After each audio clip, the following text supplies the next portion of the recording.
claimed that she was paid less than $1 per hour. Now it appears that the media conglomerate is paying their interns even less. The Who Pays Interns Tumblr page posted that the $550 once offered to interns, which is supposed to cover basic travel and food expenses, has been discontinued. Joining us now to discuss this is Sally Abramson from Outen and Gould, which represents the plaintiff in the case against Condé Nast, Peter Stern, founder of Who Pays Interns Tumblr page, and an unpaid intern, Tyler Kincaid, HuffPost College assistant editor. Welcome all. Sally, I want to start with you. Are you surprised that Condé Nast has totally gotten rid of the very small stipend they once offered to interns? I am. I think it's a very sad development. The $550 stipend did not comply with the law to begin with. And so it's kind of a sad move to now further not pay interns. And you know, when you call it a sad move and that you weren't necessarily surprised, I mean, your firm is actually representing Lauren Bollinger in the case against Condé Nast. Do you think Condé Nast failed in providing an adequate program, an adequate internship program? We do. The standard is really high for a for-profit corporation to not have to pay their interns. I mean, they really have to set up a program that would be akin to a vocational program or an academic program. And Sally, is there such, a thing even as a good unpaid internship? There's such thing as a legal unpaid internship. I mean, there's plenty of good unpaid internships in that we're not arguing about each individual's experience. What we're arguing is that the law really requires these corporations to set up very specific programs if they're not going to pay their interns. And so what could they, anything specifically that they could have done differently at Condé Nast that you would have recommended perhaps? Well, I think the safest thing for corporations to do is to pay their interns. But if they're not going to do that, they need to set something up that is like a classroom setting or the way, people are trained in vocational training programs. And they can't use interns to do productive work. They can't basically make money off of free labor, which is what we see happening a lot. Well, it happens everywhere I've ever worked, if I'm to be honest with you. Of course, not here, but I want to clarify as well. When I said that I may have led people to believe that Tyler was in fact an unpaid intern, which he's not. Peter is. I was wondering. So why don't we go to Peter? Peter, why did you start this page, this Tumblr page that you see right here? I took somewhat of a screenshot. It says, Who Pays Interns? Why did you start this? Well, I started this, actually, I was inspired by a very similar Tumblr run by Manjula Martin, and she started this Tumblr called Who Pays Writers. And what that does is just aggregates freelance submissions, essentially. So people who are freelance writers, they do a piece for different publications, and then they can just submit to this Tumblr how much they were paid. And this way, if you're a freelance writer, you can look at this Tumblr and get an idea, okay, who do I want to pitch? Who's going to pay me more? Who pays anything? And I felt that interns could benefit from the same thing. I've personally done 3 unpaid internships. I have a lot of friends who have done unpaid internships. What was it like? And personally, I had a good experience. I was happy with the unpaid internships that I did. But I find unpaid internships as a system to be very problematic and probably illegal. So Tyler, I want to hear from Tyler. Tyler, why? He's saying they were problematic. Why are they so problematic? What's so wrong with them, these unpaid internships? Well, make no question, they actually add to the student debt problem because some of these unpaid internships, in order to offer them, they have to take do it in terms of offering college credit. And a lot of colleges, the programs will require students to get internships before they graduate. So, for example, if you have an unpaid summer internship, you have to pay tuition. So to get that 3 credits for the internship, if you don't get some sort of scholarship, some sort of grant, you're paying that either out of pocket or you're taking out a loan to meet that tuition. So it really has a big effect on the students. Yeah, so you could argue that they're not even, it's not that they're paid nothing or paid $1 an hour. Some of them are paid, negative $3,000 for a summer. So, Sally, I just want to come back to you, circle it back. Isn't there an argument to be made that internships at the end of the day are learning experiences and that people should be grateful for them? I know we were discussing this notion of people's work being presented as the sort of work that someone who is getting paid is doing. So it's there are those comparisons. But if it's a learning experience, if it's like an apprenticeship, maybe you shouldn't be paid. Well, I think what you said is key there. If it's like an apprenticeship in which you have a formal academic setting, or in which the company is being impeded in some way, I think whether or not someone had a good experience is not a good test. For instance, I have an amazing job in which I learn every day. Let's say my coworker is just doing document review and she doesn't feel like she's learning every day. Should I then not get paid? It's a very subjective test, I think, if you were to apply that, whether or not interns should be paid. So internships generally are one of the most important ways for students to get their foot in the door at a company. Tyler, are students who can't afford necessarily to work for free missing out then?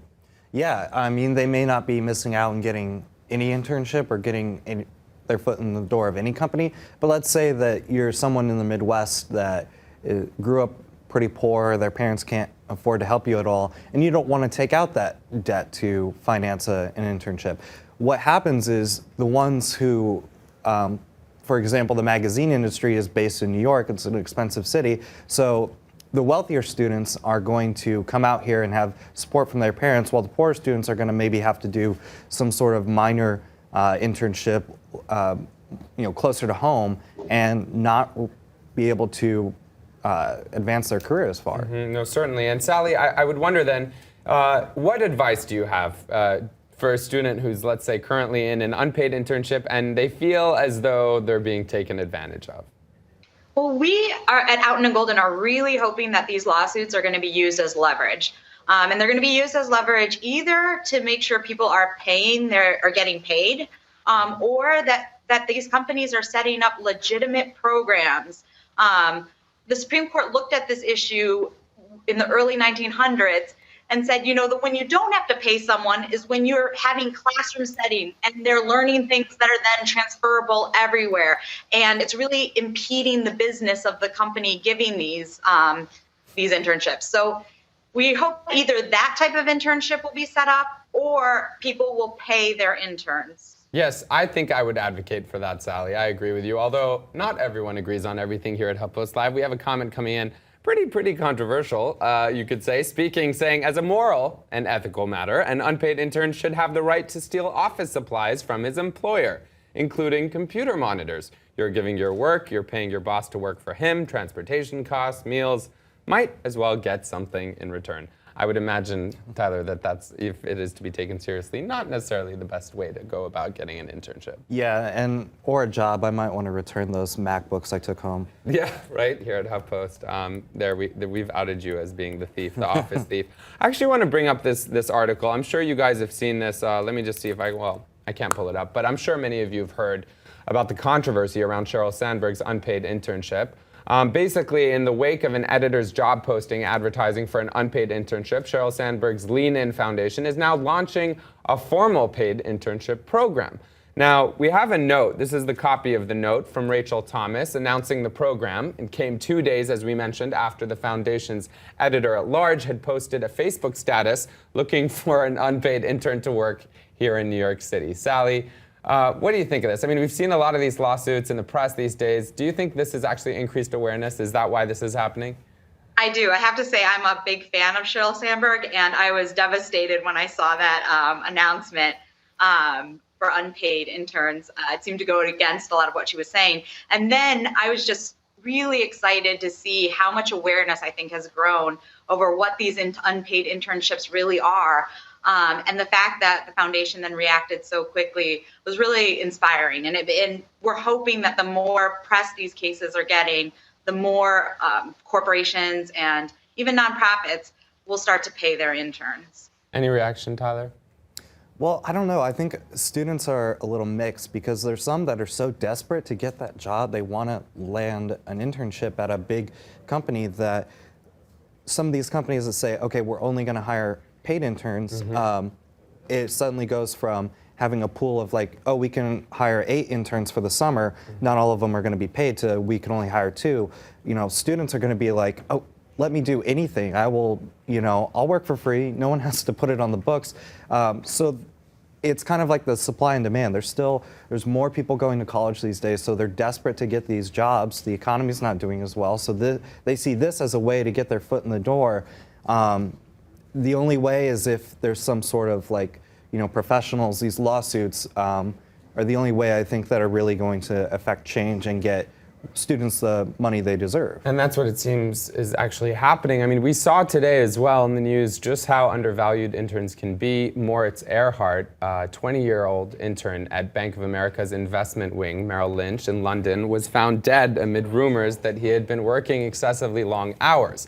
The young intern was described by Bank of America spokesman John McIver as, quote, an outstanding student. Sally, his passing has really sparked internet claims that he had been working long hours. People are obviously very upset to hear this kind of news. He had very little sleep. He was trying to impress his bosses. He spent 3 all-nighters in a row, it was reported, before his death. I mean, are you surprised to hear this kind of a news story, and what do you make of it? I mean, it's devastating. And I can't comment on that specific incident because I don't know a lot about it. But we are seeing a lot of companies really depending on unpaid interns, especially since around 2009, when the economy took a downturn. I have a lot of friends from law school working at law firms for free. So it's not surprising that interns are working long hours. Even in some of the cases that our law firm is bringing, these interns work really long hours and are doing essential work for these companies. And Tyler, this is obviously one industry. Media, we were talking about, banking, obviously in this incident at Bank of America's Merrill Lynch. But we know, are other industries culpable as well? I mean, are you seeing this kind of thing across the board? Yeah, I've heard of it in nonprofits especially. Mm-hmm. I, for instance, had an internship in college that was at a nonprofit and it was unpaid, but I took it because I thought, whatever, I'm going to get clips and it probably did add to my debt because I didn't have time to work a part-time job, so I had to rely more on my loans and my scholarships. But I've also heard of it going on in some government agencies, I think a little less so. But it's not limited to any particular industry. I think the media are the ones where students are, or recent interns are more willing to speak out for whatever reason, but it's definitely not limited to any sort of particular industry. Peter, I want to give you the final word as the unpaid intern, perhaps. What do you have to say? Anything to add? Well, I just think that it would definitely be good if companies paid their interns. I think that in the future, in part as a result of the lawsuits, we will see more companies start to pay their interns. You look at the nation, they went from having a stipend to actually doing minimum wage, now complying with the law. I think Condé is kind of the exception to go from paying to not paying. And for now, while some companies are paying and some are not, I would obviously encourage everyone to go to Who Pays Interns and see which companies are paying their interns and which are not, and use that as a resource to decide where you want to do an internship. Certainly, that's some good advice, and I want to thank you all three for joining us here. It's certainly an important topic. I can't imagine this debate's going to go away anytime soon, but keep watching HuffPost Live. Up next, I'll count down the top 25 LGBT-friendly colleges.